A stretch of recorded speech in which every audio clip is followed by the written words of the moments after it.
Closet movie की शुरुआत होती है घर को दिखाते हुए जहां एक शामन रिचुअल परफॉर्म कर रही थी। वहां पर मौजूद अलमारी का दरवाजा खुद ब खुद खुल जाता है। शामन अपने कंट्रोल में नहीं रहती, वो अपना ही गला काट कर अपनी जान ले लेती है। ये सब कुछ रिकॉर्ड हो रहा था। नेक्स्ट सीन में हम लोग सैंगवून और उसकी बेटी इना को देखते हैं। ये अपने नए घर में शिफ्ट हो रहे थे। फिलहाल के लिए सैंगवून को इना के लिए एक नैनी चाहिए थी जो उसके ना होने पर इना का ख्याल रख सके। हाल ही में इनका एक्सीडेंट हुआ है जिसमें इना की माँ चल बसी। इना इसी सदमे में है। सैंगवून उससे बातें करने की कोशिश करता है लेकिन वो उसकी बातों का जवाब नहीं देती। डॉक्टर के कहने पर इना के आसपास के माहौल को चेंज किया जा रहा था ताकि वो सदमे से बाहर आ सके। वो इना के लिए एक डॉल भी लाया था। वो अपनी गाड़ी रोकता है। वो गाड़ी से निकलकर चेक करता है, रोड पर हिरन मरी थी। इसी दौरान इना गाड़ी से निकलकर जंगल में चली जाती है। वो इना को जंगल में ढूंढने लगता है। इना उसी घर के सामने खड़ी थी जहाँ ये लोग शिफ्ट होने वाले हैं। ये वो घर नहीं है जो हमें मूवी के स्टार्ट में दिखाया गया था। वो इना को कहता है क्या उसे घर पसंद आया। वो उसे जवाब नहीं देती। सैंगवून इना के कमरे में चीजें रखने जाता है। विंडो से एक रेवन बर्ड टकराती है। रेवन बर्ड इवल को सिंबलाइज करती है। खून देखकर उसे एक्सीडेंट के बारे में याद आता है जिससे उसे पैनिक अटैक आता है। वो बातें करने में बिजी थे तभी ये लोग एक ट्रक से टकराते हैं। सदमे में तो सैंगवून भी है। वो अपनी हालत ठीक करने के लिए मेडिसिन खाता है। डॉक्टर कहता है उसे अपना भी ख्याल रखना होगा लेकिन सैंगवून को उल्टा इना की टेंशन है। वो तो उस पर एक नजर भी नहीं डालती। डॉक्टर के नजदीक अगर इस माहौल में रहने के बावजूद वो ठीक ना हुई तो उसे आर्ट कैंप में भेजना पड़ेगा। वही इना का आखिरी हल है। सैंगवून अभी इना को आर्ट कैंप में नहीं भेजना चाहता था क्योंकि अगर उसने भेजा तो वो इना से बहुत कम मिलेगा। रात को वो खाना खाते हैं। सैंगवून एक आर्किटेक्ट है। उसे कॉल आती है। उसका कॉन्ट्रैक्ट किसी और को दिया जा रहा था क्योंकि वो तो कभी साइट पर होता ही नहीं है। वो कहता है वो अपनी बेटी की वजह से नहीं आ पा रहा। ये सुनकर इना अपने कमरे में चली जाती है। सैंगवून कहता है वो कल उनसे बात करेगा। इना बर्थडे वीडियो में अपनी माँ को देखकर रोने लगती है। उसे नॉकिंग की आवाज आती है। वो दरवाजे की तरफ देखती है। फिर से नॉकिंग होती है। वो अलमारी में से आ रही थी। वो अलमारी खोलकर चेक करती है। वहाँ पर कोई नहीं था। उसके पीछे हम लोग एक घोंसली फिगर को देखते हैं। उसे देखकर इना चिल्लाती है। चिल्लाने की आवाज सुन के सैंगवून उसके कमरे के बाहर आता है। दरवाजा लॉक था। इना दरवाजा खोलती है। वो हंस रही थी। सैंगवून कहता है क्या वो चिल्लाई थी। वो कहती है नहीं। वो उसका कमरा चेक करता है। इना भागकर अलमारी के सामने खड़ी होती है। उसके हाथ में एक गंदी डॉल थी। सैंगवून कहता है उसे ये कहाँ से मिली। वो कहती है अलमारी में से। वो उसकी अलमारी चेक करता है। सब कुछ नॉर्मल है। सैंगवून कहता है जो वो नई डॉल लेकर आया है वो उससे खेले। इस डॉल को वो फेंक दे। इना कहती है वो दोनों डॉल से खेलेगी, बस वो उसे ये डॉल रखने दे। उसे खुश देखकर सैंगवून उसे ये डॉल रखने देता है। सुबह इना अच्छे से नाश्ता करती है। उसे देखकर वो काफी हैरान हो जाता है। इना पूछती है क्या वो अपने कमरे में खेलने जा सकती है। वो कहता है हाँ। वो अपने कमरे में खेलने जाती है। जाने से पहले वो उसे गले लगाती है और कहती है कि उसे ये घर बहुत पसंद आया। उसे एक दोस्त भी मिली है। उसे खुश देखकर सैंगवून खुश होता है। वो कंस्ट्रक्शन साइट पर जाता है। बॉस चाहता था कि कंस्ट्रक्शन साइट पे आर्किटेक्ट भी हो। सैंगवून ने 1 महीने इस काम को डिले किया। अब वो और डिले नहीं कर सकते। वो कहता है अब वो इस काम को संभालेगा। जिसको वो कॉन्ट्रैक्ट देने वाले थे वो उसे कॉन्ट्रैक्ट ना दे। वो घर वापस आता है। वो इना के लिए एक टेडी बेयर लाया था। वो अपनी मेडिसिन लेता है। उसे इना के कमरे में से आवाजें आती हैं। वो किसी से बात कर रही थी। दरवाजा खुलने पर इना कहती है कि वो उसके लिए एक गाना लिख रही है। इना उसे अपना गाना सुनाना चाहती थी। सैंगवून कहता है कंस्ट्रक्शन वर्क स्टार्ट है, कल से उसे काम पर जाना होगा। ये काम 2 महीने तक चलेगा। इस दौरान वो हफ्ते में सिर्फ एक बार उससे मिलने आ पाएगा। इस दौरान नैनी उसका ख्याल रखेगी। इना कहती है क्या वो उसके साथ आ सकती है। वो कहता है नहीं। वहाँ की हवा उसके लिए नुकसानदेह हो सकती है। अगर वो अच्छी बच्ची बन के रही तो वो उसे गिफ्ट भी ला कर देगा। इना कहती है फैसला ही सुनाना था तो पूछने की क्या जरूरत थी। वो नाराज हो जाती है। वो उसे समझाने की कोशिश करता है। वो कहता है वो फिर से बात करेंगे। वो टेडी बेयर रख के चला जाता है। सैंगवून अपने डिजाइन पर काम करता है। उसे इना के कमरे से आवाजें आती हैं। वॉयलिन बजने लगता है। वो इना को कहता है कि अब वो सो जाए। वॉयलिन बेसुरी आवाज में बजने लगता है। वो गुस्से में इना के कमरे में जाता है। इना सो रही थी। वॉयलिन नीचे रखा था। वो जाने वाला था। अलमारी का दरवाजा खुद ब खुद खुल जाता है। अलमारी को चेक करके वो दरवाजा बंद करता है। दरवाजा फिर से खुल जाता है। इस बार उसमें से वही शामिन निकलती है जिसने मूवी की स्टार्ट में अपनी जान ली थी। वो उसके सामने अपना गला काटती है। सैंगवून की आंख खुल जाती है। वो अपने डेस्क पर ही सो गया था। उसका डिजाइन किसी ने फाड़ डाला था। वो इना के कमरे में जाता है। ये काम इना ने किया है। उसने अपना टेडी बेयर भी फाड़ डाला था और अपना वॉयलिन भी। खिड़की से बाहर वो इना को देखता है। उसके हाथ में कटर है। उसने एक रेवन को भी मार डाला है। उसकी एक आंख घूमती है। इसका मतलब इना हो गई है पोजेस। सैंगवून काम के लिए जा रहा था। इना उसे रोकती है। वो कहती है कि उसने कहा था कि वो फिर से बात करेंगे। वो कहता है वो रात को बात करेंगे। उसने इना की पसंद की एक डॉल भी ऑर्डर की है। इना का रवैया सख्त हो जाता है। वो कहती है कि वो बड़ी हो गई है। वो अब डॉल से नहीं खेलना चाहती। वो अपने बाप से बदतमीजी करती है है। जब सैंगवून उसे रोकता है तो वो उस पर चिल्लाने लगती है। चिल्लाते हुए उसकी आवाज डिमोनिक होती है। सैंगवून उसे छोड़ देता है। वहाँ नैनी आती है। नैनी एक दिन के लिए उसका ख्याल रखेगी। ईना के ऐसे रवैये को देखते हुए सैंगवून डिसाइड करता है कि वो उसे आर्ट कैंप में भेजेगा। अगले हफ्ते वो उसे भेज सकता है। नैनी ईना की माँ की चीजें पहनकर फोन पे उनकी फैमिली के बारे में गॉसिप्स करती है। ईना अपने कमरे में चिल्लाते हुए चीजें तोड़ती है। ईना खाना भी नहीं खाती। नैनी खाने को गिराती है। दूध के कप में जिंदा फिश पड़ी थी जिसे देखकर वो डर जाती है। ईना हंसते हुए सीढ़ियों पर से जाती है। नैनी अपनी शिफ्ट पूरी करके वहाँ से चली जाती है। सैंगवून को टेंशन होने लगती है क्योंकि वो अभी घर भी नहीं आ सकता। वो अभी कंस्ट्रक्शन साइट पर है। बारिश होने लगती है। रात को ईना अपने कमरे में थी। वो अलमारी के सामने खड़ी होकर कहती है उसे भी जाना है, वो उसे अपने साथ ले जाए। अलमारी खुद ब खुद खुलती है। विस्परिंग होती है हमारे साथ आओ, हम तुम्हें ले जाएंगे। अलमारी में से बहुत सारे हाथ निकलते हैं। वो उसे ले जाते हैं। उसके हाथ में पकड़ी हुई डॉल नीचे गिर जाती है। नेक्स्ट सीन में सैंगवून ईना के मिसिंग पोस्टर बांटता है। ईना 1 महीने से मिसिंग है। काफी कोशिश करने के बावजूद भी ईना का कुछ पता नहीं। सैंगवून को नैनी पर शक था क्योंकि ईना उसके जाने के बाद गायब हुई। वो डिटेक्टिव को कहता है कि वो फिर से नैनी को इन्वेस्टिगेट करें। डिटेक्टिव कहता है उसके खिलाफ कोई सबूत नहीं। सीसीटीवी कैमरा में क्लियर है कि उस रात नैनी अपने घर गई थी। उस पर लाई डिटेक्टर टेस्ट भी हुआ था। कुछ भी उसके खिलाफ नहीं। वो सैंगवून को घर जाकर इंतजार करने का कहता है। सैंगवून उस पर भड़क जाता है। वो कहता है वो पिछले 1 महीने से इंतजार ही कर रहा है। कोई और चारा ना पाकर सैंगवून एक टीवी शो में ईना की मिसिंग के बारे में बताता है। शो को देखने के बाद लोगों को लग रहा था कि सैंगवून ने ही अपनी बेटी को गायब किया होगा। ये खबर भी फैलती है कि वो मेंटल इलनेस का शिकार है। ये पता चला उसके घर में मेडिसिन को देखकर जो ये पैनिक अटैक के लिए खाता है। इस केस को मीजिन के केस से मिलाया जाता है जो 3 साल पहले अपने ही घर से गायब हो गई थी। इसी शो को क्योंगहुन देख रहा था। सैंगवून उसी शो के कमेंट पढ़ रहा था। उसका इंटरनेट कनेक्शन चला जाता है। वो ईना की बर्थडे वीडियो देखता है जिसमें उसने एक लॉकेट उसे गिफ्ट किया था। ईना हमेशा उस लॉकेट को अपने गले में पहनती है। वो ईना की नोटबुक में एक क्रीपी सी ड्राइंग भी देखता है। इंटरनेट को ठीक करने के लिए उसने एक इंटरनेट टेक्नीशियन को बुलाया था। वो है क्योंगहुन जो जानबूझ के इंटरनेट टेक्नीशियन बनकर उसके घर में आया है। हुन एक डिवाइस से पूरे घर को चेक करता है। डिवाइस उस जगह पर बोलने लगता है जहाँ 2nd फ्लोर पर ईना की अलमारी रखी है। वो इंटरनेट ठीक करने के बहाने ईना के कमरे में जाता है। डिवाइस अलमारी के सामने जोर जोर से बोलने लगता है। तभी असली टेक्नीशियन आ जाता है। वो कहता है किसी ने उसके घर की केबल काटी है जो ऑब्वियसली हुन ने किया होगा। सैंगवून उसे धक्के मारकर बाहर निकालता है और कहता है कि वो पुलिस को बुलाएगा। हुन कहता है वो सिर्फ उसकी मदद करना चाहता है। वो कहता है क्या ईना की पर्सनैलिटी गायब होने से पहले चेंज हुई थी? क्या वो खुद से बातें करती थी और चिल्लाती थी? सैंगवून हैरान होता है कि उसे कैसे पता। वो कहता है ईना पहले ऐसी लड़की नहीं जो अपने घर से गायब हुई है। पिछले 10 सालों में 32 बच्चे ऐसे ही गायब हुए हैं। हुन अपना कार्ड देता है। वो एक एग्जॉर्सिस्ट है। अपनी तारीफें करने के बाद वो उन बच्चों की लिस्ट उसे दिखाता है जो अपने घर से गायब हुए थे।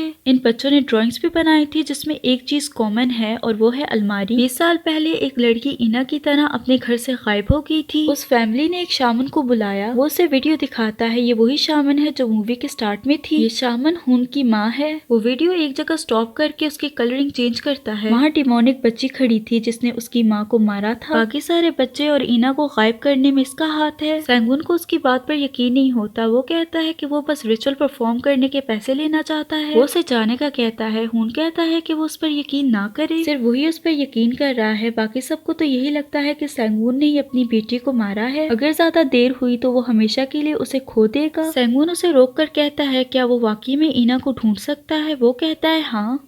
हुन बताता है कि किसी भी इंसानी रूह को 49 डेज पहले अपनी दुनिया में वापस लाना होता है। अगर ये दिन गुजर जाए तो वो इंसान हमेशा के लिए मरे हुए लोगों की दुनिया में फंस जाता है। इसे डार्क रेल्म भी कहते हैं। ईना भी इस मरे हुए लोगों की दुनिया में है। इनके पास ईना को वापस लाने के लिए 3 दिन ही बचे हैं। हुन ईना के कमरे में कैमरास और लाइट सेट करता है। इन लाइट्स के कॉन्टेक्ट में अगर कोई भूत आया तो कैमरा उसे कैप्चर करेगा। वो ये भी बताता है कि मरे हुए लोगों की दुनिया और इंसानी दुनिया की फ्रीक्वेंसी मिल जाए तो फिर दोनों दुनिया में आया और जाया जा सकता है। उनका उस दुनिया में जाना खतरनाक है, इसलिए वो चाइल्ड डीमंस को इस दुनिया में बुलाएंगे। चाइल्ड डीमंस जिस इंसान को अपनी दुनिया में ले जाते हैं वो आहिस्ता आहिस्ता अपनी याददाश्त भूल जाता है। वो उसी दुनिया में ब्लाइंडेड बन जाता है। ब्लाइंडेड भी काफी खतरनाक होते हैं। वो चाइल्ड डीमंस को पकड़ के या तो उनसे बात करके ईना को वापस लाएंगे या उन्हें हरा कर। हुन चाइल्ड डीमंस को इस दुनिया में बुलाने के लिए एक ट्रैप सेट करता है। चाइल्ड डीमन डॉल से अट्रैक्ट होते हैं। वो डॉल्स रख कर उस पर अपना खून फेंकता है। कमरे के दरवाजे पर वो टैलिस्मन लगाता है जो कि एक तरह का तावीज है जिससे चाइल्ड डीमन उस कमरे से बाहर नहीं आ पाएंगे। अब इन्हें करना था इंतजार। थोड़ा इंतजार करने के बाद इन्हें विस्परिंग की आवाज सुनाई देती है। कैमरा तस्वीरें लेने लगता है। सैंगवून को ईना की वॉयलिन की आवाज आती है। डॉल्स खुद ब खुद हिलने लगती हैं। अलमारी का दरवाजा खुलता है लेकिन फिर वो अचानक से बंद हो जाता है। ये ट्रैप फेल हो गया। ये नया ट्रैप सेट करते हैं। इस बार हून ने इस्तेमाल किया है स्टफ टॉयज का। इस बार उन्हें काफी इंतजार करना पड़ता है। हून तो सो जाता है। सैंगवून कैमरे पे नजर जमाए बैठा था। कमरे के बाहर लगा कैमरा खराब हो जाता है। जब सैंगवून के उठाने पर भी हून नहीं उठता तो वो खुद कैमरा ठीक करने जाता है। उसे ईना की आवाज सुनाई देती है। ईना उसे बुलाती है। वो ईना के कमरे में चला जाता है। जब वो अलमारी खोलता है तो स्टफ टॉय वहाँ पे रखे थे। दरवाजा खुद ब खुद बंद होता है। ब्लाइंडेड उस पर हमला करते हैं। हून उसे कहता है वो अपनी आंखें बंद करे। जैसे ही वो अपनी आंखें बंद करता है ब्लाइंडेड उसे नहीं देख पाते। ब्लाइंडेड सिर्फ उन्हें देख सकते हैं जिनकी आंखें खुली हो। उसे अपनी आंखें बंद करके खामोशी से इस कमरे से निकलना होगा। ये इतना आसान नहीं है क्योंकि पूरा कमरा ब्लाइंडेड से भरा है। हून कैमरा में देखकर उसे डायरेक्शन बताता है। बड़ी मुश्किलों से वो आंखें बंद करके उसकी डायरेक्शन को फॉलो करता है। तभी सारे कैमरे खराब हो जाते हैं। हून उसे कहता है वो खुद उसे बचाने आ रहा है लेकिन उसके सामने खड़ी थी चाइल्ड डीमन जो उसे पकड़ लेती है। हून सैंगवून को वहाँ से निकलने का कहता है। सैंगवून की घड़ी में अलार्म बजने लगता है। ब्लाइंडेड उसकी तरफ आते हैं। वो घड़ी को उतार कर फेंकता है। सारे ब्लाइंडेड वहाँ चले जाते हैं। उसे भागने का मौका मिल जाता है। वो रेंगते हुए जल्दी से उस कमरे से भागता है। दूसरी तरफ चाइल्ड डीमन हून को उठाकर पटकती है। हून चाकू उठाकर उसकी तरफ फेंकता है। वो अपनी पावर से चाकू को रोक देती है। चाइल्ड डीमन को देखकर हून को पता चल जाता है कि ये म्योंगजिन है। म्योंगजिन उसका गला दबाने लगती है। सैंगवून दरवाजा खटखटाता है। हून दरवाजा खोलता है। वो काफी जख्मी है। उसके पेट में चाकू लगा है। उसे हॉस्पिटल पहुंचाया जाता है। वो सैंगवून को बताता है कि सबके पीछे म्योंगजिन है। वो हून की मिसिंग बच्चों की बुक देखता है। उसमें उसे म्योंगजिन मिलती है। म्योंगजिन के पास वही डॉल है जो ईना को मिली थी। वहाँ से वो एड्रेस देखकर म्योंगजिन की फैमिली को ढूंढने की कोशिश करता है। किसी तरह उसे म्योंगजिन के बाप का पता चल जाता है। उसने अपने घर के करीब बहुत सारी डॉल्स लटकाई हैं। उसके दरवाजे पर तावीज भी चिपके थे। उनकी माँ उससे कहती है वो माँ को ढूंढे। हून हॉस्पिटल में जाग जाता है। उसे म्योंगजिन का बाप मिलता है। वो उससे म्योंगजिन के बारे में पूछता है। वो कहता है म्योंगजिन एक दिन अपने कमरे में सोते हुए गायब हो गई। उसकी माँ उसे ढूंढने गई और कभी वापस नहीं आई। 10 साल वो उसे ढूंढता रहा और 10 साल उसने लगा दी उसे भुलाने के लिए। वो बताता है कि उसे म्योंगजिन की बहुत याद आती है वगैरह वगैरह। लेकिन जो ये कह रहा है क्या वो सच है? सैंगवून उसे म्योंगजिन की डॉल देता है। उस डॉल को देखकर उसकी हालत टाइट हो जाती है। वो सैंगवून पर गुस्सा करता है। वो कहता है वो मरने वाला नहीं, वो उसे नहीं मार पाएगी। वो म्योंगजिन की बात कर रहा था। म्योंगजिन के कमरे में जाकर वो उस डॉल को आग लगाता है लेकिन अब काफी देर हो चुकी है। अलमारी का दरवाजा खुलता है। म्योंगजिन वहाँ आ गई है। वो अपने बाप को उठा उठा के पटकती है। रस्सी खुद ब खुद निकलती है और उसे फांसी लगाने लगती है। जब सैंगवून अंदर आता है तो म्योंगजिन का बाप उस पर हमला करता है। म्योंगजिन का बाप जिसे म्योंगजिन ने पोजेस किया हुआ है उसका गला दबाता है। ऐसा लग रहा था कि जैसे वो अपनी वाइफ का गला दबा रहा हो। पास का सीन दिखाया जाता है। म्योंगजिन के बाप पर बहुत सारा कर्जा आ गया था। इसी दबाव में आकर उसने अपनी वाइफ को मार डाला था। म्योंगजिन को उसने अलमारी में बंद किया हुआ था। म्योंगजिन अपने बाप से माफिया मांगती है। वो उसे अलमारी से निकालने का कहती है। म्योंगजिन का बाप कहता है कि सांस लेने का मतलब ये नहीं कि वो जिंदा है, ऐसी जिंदगी से मौत बेहतर है। म्योंगजिन कहती है उसे जीना है। वो उसे अलमारी में बंद कर देता है। ये सब कुछ दिखाई दिया था सैंगवून को। वो उसका गला दबा रहा था। तभी हून अपना अंगूठा काट कर उसके माथे पर रखता है जिससे म्योंगजिन उसकी बॉडी छोड़ देती है। म्योंगजिन का बाप उससे मदद मांगता है। म्योंगजिन उसे अलमारी में ले जाती है। अलमारी फिर से नॉर्मल हो जाती है। म्योंगजिन ऐसे बच्चों को लेकर जाती है जो अपने माँ बाप से खुश ना हो, ऐसे माँ बाप से जो अपने बच्चों को मारते हो या उन्हें अकेला कर देते हो। सैंगवून के केस में वो ईना को खुद से दूर करना चाहता था, इसलिए वो उसे आर्ट कैंप भेजना चाहता था। उसे ईना से ज्यादा अपने काम से मोहब्बत थी। ईना के अकेलेपन ने ही म्योंगजिन को दावत दी है। सैंगवून को बहुत बुरा लगता है। वो उससे कहता है वो खुद उस दुनिया में जाकर ईना को वापस लाएगा। ये काफी खतरनाक हो सकता है। हून उसे मना करता है लेकिन उसके मनाने पर वो मान जाता है। जब म्योंगजिन का बाप उसका गला दबा रहा था तब उसे पैनिक अटैक आया जिससे वो म्योंगजिन की मेमोरी देख पाया। अगर उसे फिर से पैनिक अटैक आए तो वो उस दुनिया में जा सकता है लेकिन इससे वो मर भी सकता है। उसे 30 मिनट से पहले पहले अपनी दुनिया में वापस आना होगा। अगर वो ऐसा ना कर पाया तो उस दुनिया में सैंगवून एक ब्लाइंडेड बन जाएगा। हून रिचुअल की तैयारी करता है। इस रिचुअल से वो उसे प्रोटेक्ट करेगा। वो दुनिया म्योंगजिन ने बनाई है। वो सैंगवून को रोकने की पूरी कोशिश करेगी। सैंगवून कैफीन की गोलियां खाता है जिससे उससे पैनिक अटैक आएगा। हून सैंगवून का हाथ काट कर आग पे गिराता है। ऐसा करने से हून को पता चलेगा कि सैंगवून उस दुनिया में जिंदा है या नहीं। हून अलमारी के दरवाजे पर एक तावीज लगाता है। वो रिचुअल स्टार्ट करता है। सैंगवून अलमारी में था। उसे पैनिक अटैक आता है। उसे अपने अपनी वाइफ सुंगी दिखाई देती है। जब वो अपनी आंखें खोलता है तो वो दूसरी दुनिया में था। वहाँ बच्चों के खेलने की आवाजें आती हैं। कोई अनदेखी ताकत उस पर चाकू से हमला करती है। वो कमरे से बाहर आता है। म्योंगजिन का बाप उस पर हमला करता है। चाकू दरवाजा तोड़कर सैंगवून की तरफ आता है। वो वहाँ से हट जाता है। चाकू म्योंगजिन के बाप को लगता है। दोनों सीढ़ियों से नीचे गिरते हैं। वहाँ म्योंगजिन के बाप के साथ और भी बहुत से पेरेंट्स थे। म्योंगजिन उसकी वाइफ सुंगी के रूप में आकर उसे मारने की कोशिश करती है। हुन आग को बुझते देखकर समझ जाता है। वो तावीज एक डॉल पर रखता है जिससे म्योंगजिन उसे मार नहीं पाती। सैंगवून भाग जाता है। म्योंगजिन को पता चल जाता है कि उसकी मदद कोई कर रहा है। वो अपनी पावर से उस डॉल को जला डालती है। वो हुन के पीछे पड़ती है। वो अलमारी को खोलने की कोशिश करती है। म्योंगजिन की पावर से तावीज टूट जाता है। अलमारी का दरवाजा खुल जाता है। चाइल्ड डीमंस वहाँ आने की कोशिश करते हैं। हुन उस दरवाजे को बंद करने की कोशिश करता है। बाहर बहुत से मिसिंग बच्चे खेल रहे थे। उनकी यूनिफॉर्म देखकर लग रहा था कि जैसे स्कूलिंग सिस्टम यहाँ पर भी है। सैंगवून ईना को आवाज देता है। सारे बच्चे ब्लाइंडेड बनकर चाकुओं से उस पर हमला करने लगते हैं। दूर खड़ी ईना वॉयलिन बजा रही थी। वो ईना के पास भागता है। वो ट्रक से टकराने वाली थी। वो ट्रक से टकराते हैं। सैंगवून को एक्सीडेंट की रात याद आती है। सुंगी ने उससे कहा था वो हमेशा ईना का ख्याल रखे। सैंगवून जागता है। म्योंगजिन कहती है वो हमेशा ईना को खुद से दूर करना चाहता था तो अब वो यहाँ क्यों आया है। जल्दी ईना उनके साथ रहेगी। ईना लेविटेट होती है। वो आहिस्ता आहिस्ता ब्लाइंडेड बनने लगती है। सैंगवून कहता है वो अपनी गलती को मानता है। वो ईना को ले जाने दे। जो कुछ म्योंगजिन के साथ हुआ वो गलत था। ये सारी बड़ों की गलती है। वो उसे समझाने की कोशिश करता है। म्योंगजिन उसका गला दबाने लगती है। वो ईना को पोजेस करके उसे सैंगवून को मारने का कहती है। वो चाकू लेकर सैंगवून की तरफ बढ़ती है। उनको अपनी माँ की बात अब समझ आती है। उसने कहा था वो माँ को ढूंढे। इसका मतलब है म्योंगजिन की माँ को। वो अपने हाथ में पहना हुआ ब्रेसलेट तोड़ता है जो उसकी प्रोटेक्शन के लिए था। खुद को फ्री करके वो किसी तरह म्योंगजिन की माँ से कांटेक्ट करता है।